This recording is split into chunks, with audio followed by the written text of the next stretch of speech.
Wacky. Wacky naman. Come on, come on. 1, 2, 3. Yay! Thank you so much sa mga sweet gestures ninyo bago ako umalis, ha? Naninigurado lang po kami, Attorney Meredith, na babalik pa rin po kayo. Oo naman. Pero sa ngayon, si Spanky munang in charge. Kaya pwede niyong pasakitin ang ulo niya. Well, sige. Just try. Try lang.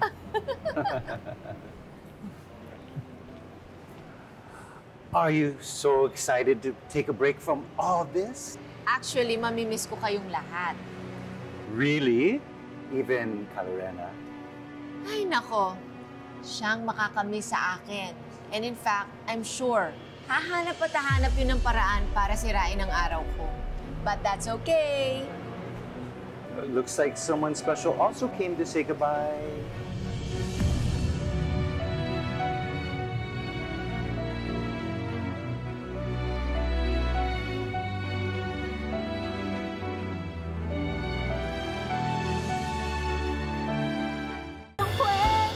Nabalitaan ko po kasi na ngayon yung alis nyo. May nabasa po kasi ako na article na may mobile app na po na kayang mag-interpret ng gustong sabihin ng isang taong may expressive aphasia. Yung parang kay Sir Ramir po. Ito po oh. What fake gesture is this again, Lilet? Is it really worth it? And at what cost? Attorney Mer, maganda po ang intention ni Lilet. Magaling. May gift ka talaga, no? May gift ka na sirain yung sana ay maganda. I don't know what it is about you, pero aalis ako, magpapaalam na rin ako sa mga what ifs, and whys ng buhay ko na matagal na akong pinaparusahan. But I'm not saying goodbye to you, Lilet. Babalik ako. And you may not like what I have in store for you. Iniintay ko lang na maging ready si Era. Kaya't humanda ka rin.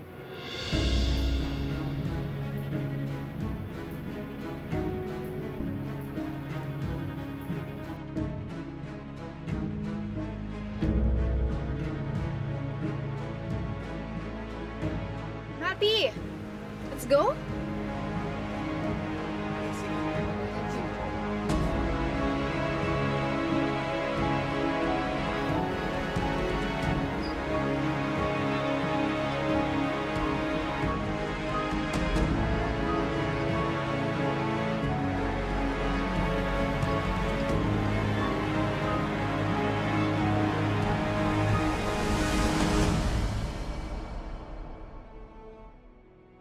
Okay ka lang? Tara. Away na talaga yung tingin sa akin ni Attorney Mer. Akala ko pa naman magiging okay na kami. Hindi lang dahil dun sa nangyari kay Attorney Era eh. Alam mo, Lilet, eventually, malalaman ni Attorney Mer kung sino talaga yung nagsisinungaling. Kaya, wala kang dapat ikatakot. Paano niya nga ako kausapin kanina? Parang langaw na lang ako sa kanya. Kahit ano pa sabihin sa'yo ng ibang tao, ang importante kung paano mo tingnan ang sarili mo. Salamat, Bonnie. Dandaan na muna ako sa ospital. I-introduce ko lang tong mobile app kay Trixie. Teka, baka saktan tsaka itaboy ka na naman nung Patricia na yun. Hindi naman siguro. Lalo na kung mapapagaan ng mobile app na to yung bigat ng sitwasyon nila. Hindi naman siguro sasamahan kita. Huwag na. Nandun naman si Trixie. Sigurado ko mapapasaya siya ng mobile app na to. Alam mo, hindi ka rin sigurado dyan. Pero, sigurado ako na kahit papano, magiging maayos na yung relasyon namin. Kahit papano, nagkakaroon na ng pag-asa yung pagiging magkapatid namin. Kahit gaano pa kaliit yung pag-asa na yun, panghahawakan ko yun.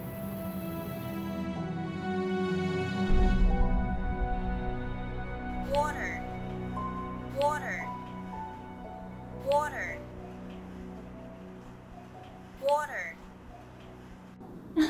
Wow! Mukhang sanay na sanay ka na, Dada. I love this app na.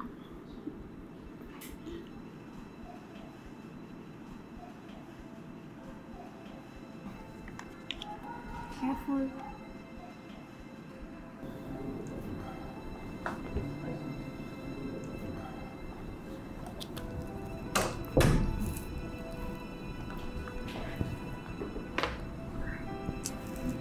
You can leave now, Trixie. Ma'am, wala naman akong ginagawa. Okay lang? You don't even have to come back tomorrow. Andito na naman ako. At tao naman dito si Sheila. Pag nasa Batangas ako. If this is still about what happened last time, I have to admit, it will take time bago pa kita mapagkatiwalaan ulit. So for now, you're not allowed to come here. Again.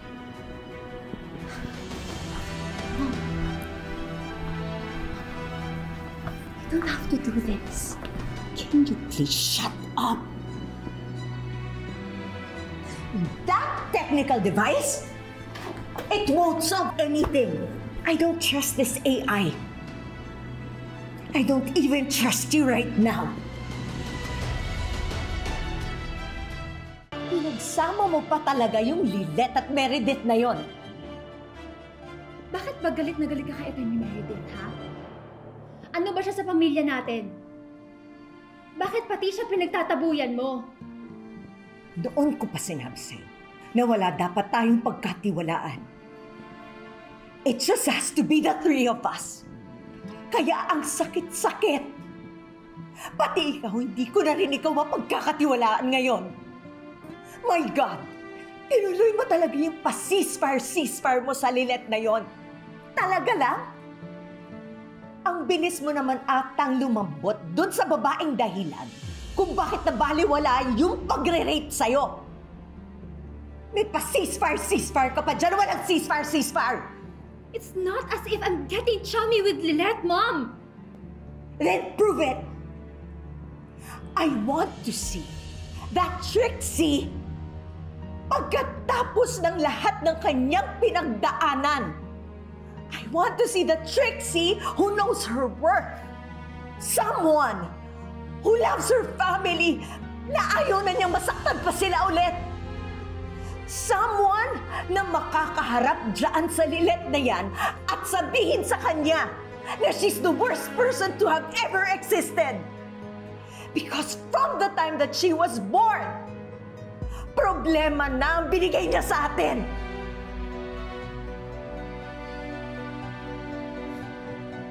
Now, even at your darkest hours, wala siyang ginawa kundi maging bangungot sa'yo.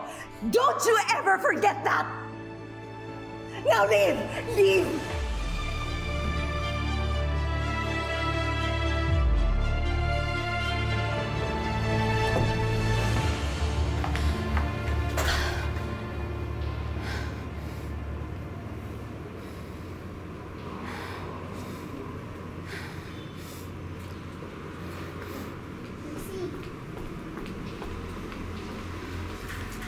Trixie, Umalis ka na. okay ka lang ba? May problema ba? Huwag ngayon. Please. Just go away. Ipapakita ko lang naman sana sa'yo itong mobile app eh. Kaya nitong mag-interpret ng mga patients Nagamit na namin yan. Go. Umalis ka na. Bakit? Stop this. Ano mo ititigil? Ito! Stop being nice! Just leave! Bakit? Okay naman na tayo, di ba? Ano bang nangyari? May nagawa ba akong mali?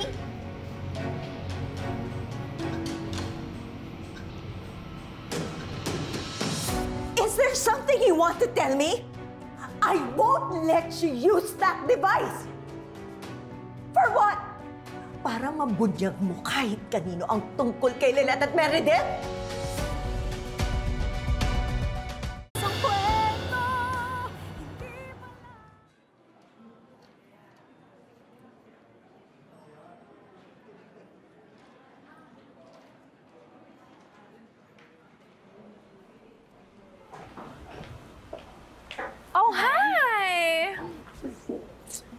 Thank you sa pagpayag na mag-meet tayo kahit saglit lang.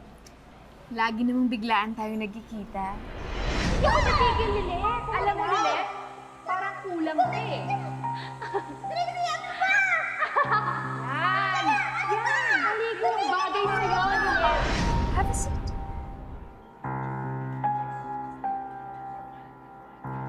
Pero, nagkakilala lang tayo formally nung tala ng mga Bata Awards. Nasabi ko nga sa phone kanina na sa kanila ko nakuha yung contact details mo. Oh, that event brings back a lot of memories. Sorry, na-trigger ba kita? Oh, no. I'm just glad na na-survive namin ng mom ko yung fiasco yun. What I'm curious about is, ano yung gusto mong pag-usapan na hindi mo masabi sa phone? Do you need a new lawyer? It's about your mom. Nasa US siya ngayon. Kakaalis niya lang yesterday. Kasi, galit sa akin yung mom ko ngayon. Nung pinayagan ko yung mom mo na bumisita sa dad ko sa hospital. This was days ago. Yung taong laging tumatalo sa'yo sa korte, yung number 1 kaaway mo, magkapatid kayo sa ina ni Lilet. Si Attorney Meredith, ang totoong nanay niya.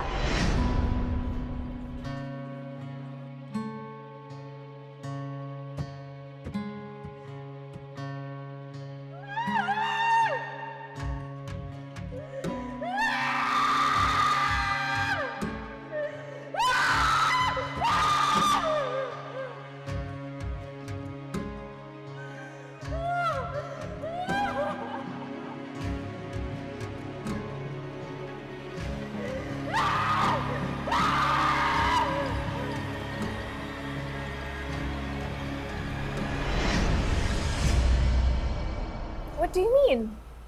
May relasyon ba yung dad ko sa mom mo?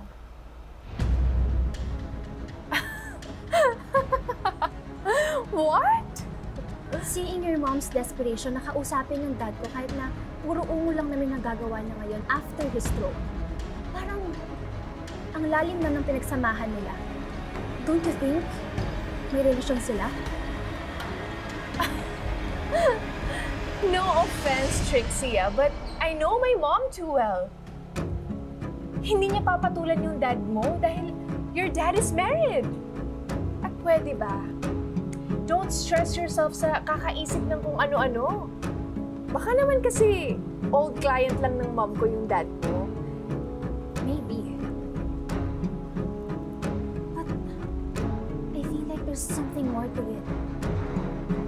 Look, sorry na mahirap na maging public figure ka. And I've heard a lot of stories about it. I guess, sobrang hirap at sakit ng mga pinagdadaanan mo lately. Especially with your dad, yung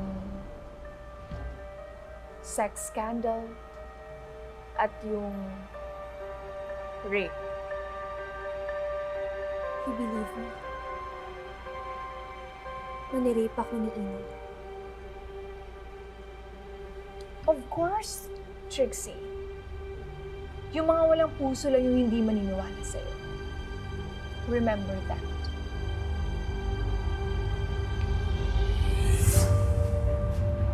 Trixie?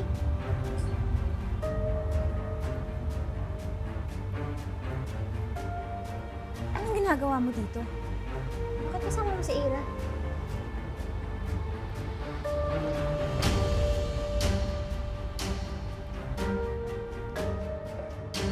Ate Lilet! Finally!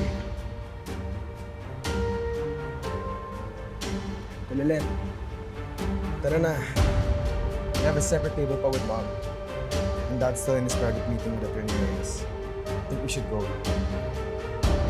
Excuse me, CR lang ako.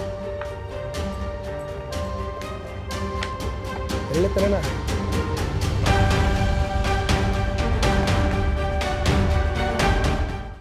I'm glad you came, Lilet.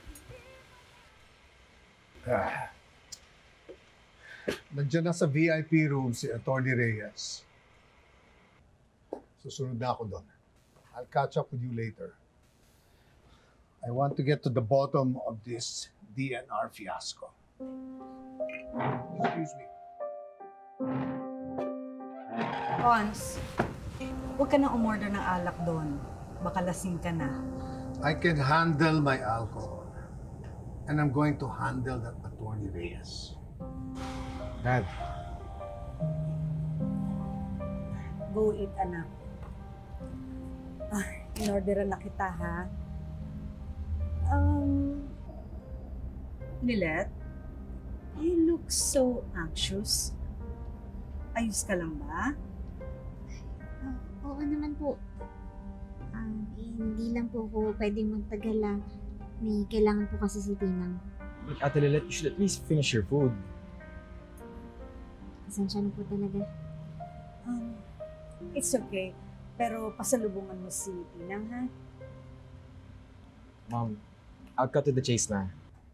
Ate Lilet, sasabihin ko na po kung bakit gusto ko po namin makausap. To be honest po, Ate Lilet, kailangan ko na po simulan ng internship ko.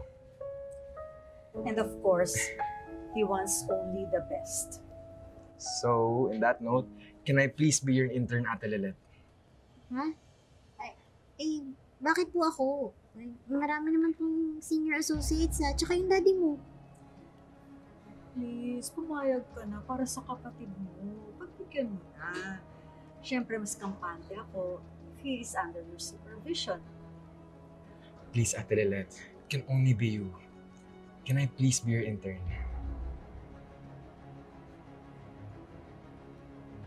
Sige po. Yes! Thank you, Ate Lilet. Thank you so much. You won't regret this. Excuse me po, CR lang ako.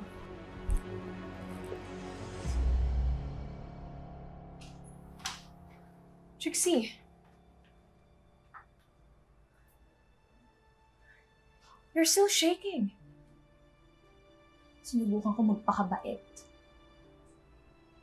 Pero habang tumatagal, nagiging imposible lang. Gusto mo bang lumipat tayo ng restaurant, ng table, or... Okay.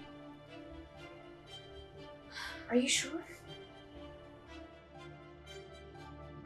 Kasi, okay ka na ba? May masakit ba sa'yo? Tapos na ako masaktan, Lilet. Ngayon, puro galit na lang yung nararamdaman ko. Do you guys need a moment? Kung pwede sana, oo. Well, I'll be waiting outside.